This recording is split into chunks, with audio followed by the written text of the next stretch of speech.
బాలీవుడ్లో బయోపిక్స్ బాగానే ఉన్నాయి. అయితే పేట్రియాటిజం నేపథ్యంలో తెరకెక్కుతున్న సినిమాలను మాత్రం సెమీ బయోపిక్స్ అనుకోవచ్చు.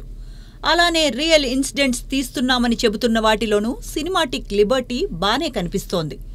విశేషమేంటంటే వాటికి ఒకప్పుడు చక్కని ఆదరణ లభించింది.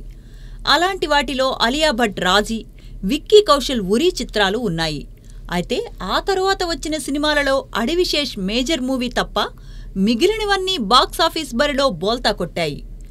ఈ మధ్య వచ్చిన విక్కీ కౌశల్ చేసిన శామ్ బహదూర్, కంగనా రనౌత్ తేజస్ చిత్రాలదు అదే పరిస్థితి.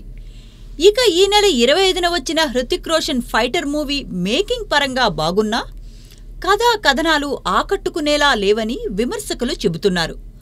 కశ్మీర్లోని ఉగ్రవాదులు పాకిస్తాన్తో చేతులు కలిపి ఈ దేశాన్ని అస్తిత్వపరచటమే సింగిల్ అండ్ సింపుల్ పాయింట్తో దేశభక్తి చిత్రాలు వస్తున్నాయి. ఇది కూడా ఆకోవకు చెందిందే. అయితే ఇది నేలపై జరిగే పోరాటం, నింగిలో జరిగే యుద్ధం. దేశభక్తి సినిమాలకు ఆశించిన స్థాయిలో విజయం దక్కని ఈ పరిస్థితులలో ఇదే బ్యాక్డ్రాప్తో వస్తున్న వాటిపై నీలి నీడలు అలుముకుంటున్నాయి. ఆ మధ్య వచ్చిన ది కాశ్మీర్ ఫైల్స్ దేశభక్తి ప్రేరేపిత చిత్రమైన రియల్ ఇన్సిడెంట్స్కు డ్రామాను మిక్స్ చేసి చేయటంలో దర్శకుడు వివేక్ అగ్నిహోత్రి సక్సెస్ అయ్యాడు.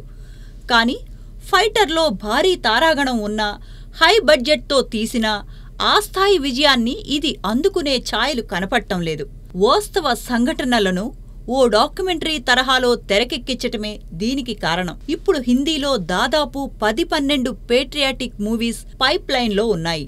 అందులో మెగా ప్రిన్స్ వరుణ్ తేజ్ నటిస్తున్న ఆపరేషన్ వాలంటైన్ కూడా ఒకటి. ఈ సినిమా ఫిబ్రవరి 16న విడుదల కాబోతోంది.